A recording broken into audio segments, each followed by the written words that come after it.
Hello বন্ধুরা, সুরূপার রন্ধনশালায় সবাইকে স্বাগত জানিয়ে আজকে একটা ছোট্ট রান্না নিয়ে তোমাদের কাছে এসেছি।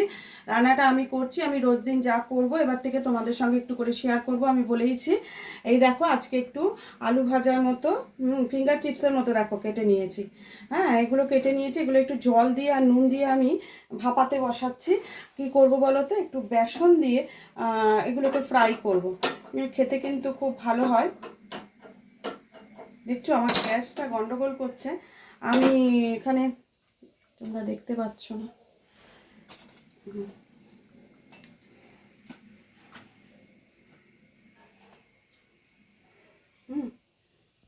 যখন ভাজবো দেখতে পাবে। আর এই দেখো, জল দিয়ে বসিয়ে দিচ্ছি এটাকে এখানে।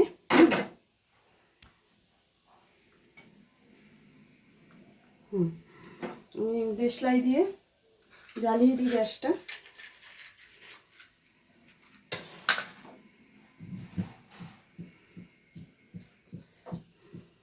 একটু নুন দিয়ে দেবো। আর আমি কিন্তু তোমাদের না দেখিয়েই এই দেখো পরিমাণ মতো একটু বুঝে শুনে নুন দেবে, কেন বেসনেও তো নুন পড়ছে, সেই মতো একটু বুঝে শুনে নুন দিয়ে।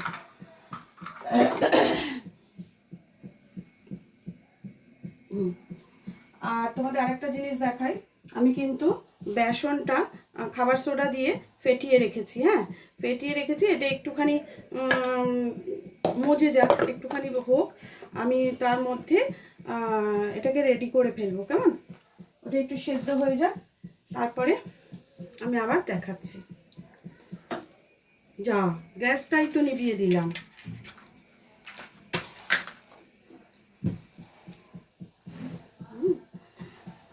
ভুল করে গ্যাসটা নিভিয়ে দিয়েছি। যাকে ওটা হচ্ছে হোক, আমি আবার ঘুরে আসছি এটা সেদ্ধ হয়ে যাওয়ার পর। দেখো বন্ধুরা, এটা না সেদ্ধ প্রায় হয়ে গেছে। পুরো গলিয়ে তো ফেললে হবে না, একটু নরম হলেই হবে। হয়ে গেছে। তাহলে আমি এটা নামিয়ে ফেলছি। হ্যাঁ, নামিয়ে ফেলে তারপরে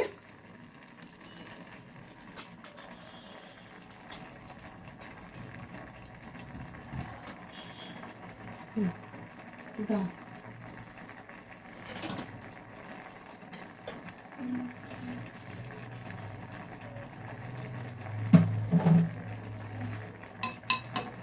আমি এটা নামিয়ে নিলাম।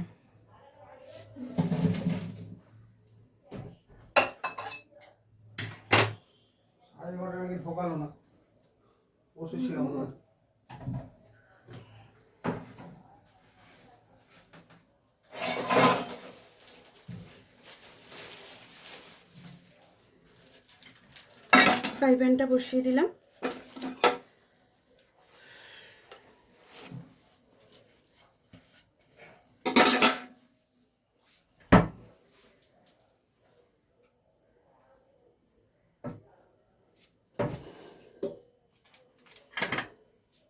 ফ্রাই প্যানটা একটু গরম হোক।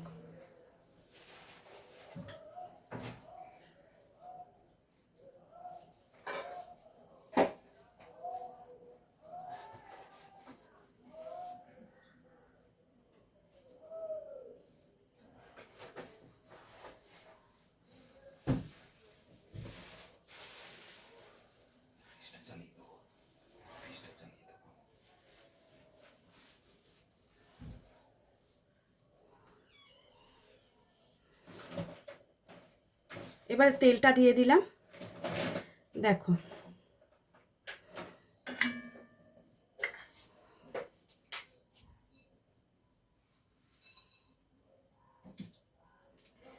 আমি এই দেখো আলুগুলো সেদ্ধ হয়ে গেছে। হ্যাঁ, এবার আমি তোমাদের আগে থেকেই বলে রেখেছিলাম যে বেসনটা আমি খাবার সোডা দিয়ে মেখে রেখে দিয়েছি, নুন দিয়ে, খাবার সোডা আর হলুদ দিয়ে। এবার এই বেসনটা থেকে খানিকটা বেসন আমি একটি অন্য পাত্রে নিয়ে নেব। এই পাত্রটার মধ্যে আমি খানিকটা বেসন ঢেলে নেব। ফার্স্ট আমি আলুটা এতে ঢেলে নিচ্ছি।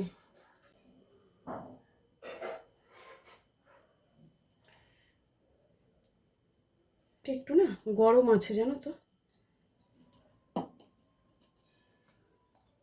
দেখো এটা একটু গরম আছে, একটু করছে। আলুটার সাথে এটাকে মেখে নিচ্ছি। বেসনটা যে খুব একদম করে বেসন দেবে তা কিন্তু নয়,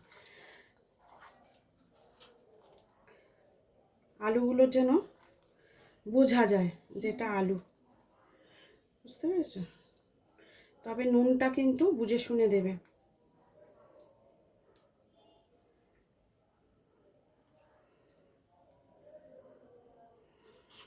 আমি একটা ছেড়ে দেখি।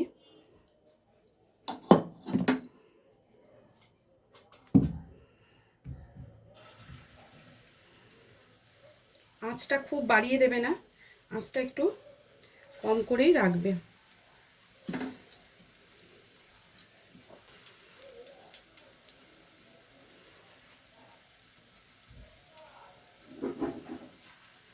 দেখো আমি এগুলো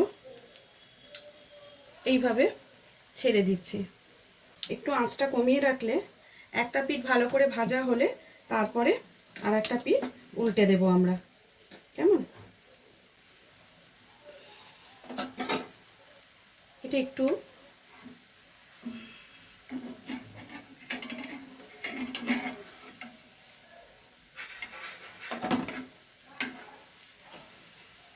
দেখো কত সুন্দর ভাজাগুলো।